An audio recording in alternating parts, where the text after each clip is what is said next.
How to change your password on Robinhood. Hey guys, today I will show you how to change your password on the Robinhood app. Begin on the main screen and tap the person icon at the bottom right corner. On the profile page that appears, look for the three-line hamburger menu in the top right corner.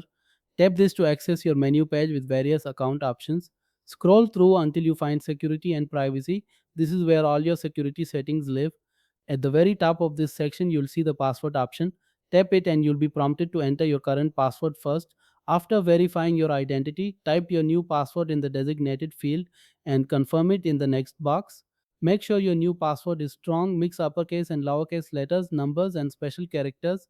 When everything looks correct, click continue to finalize the change.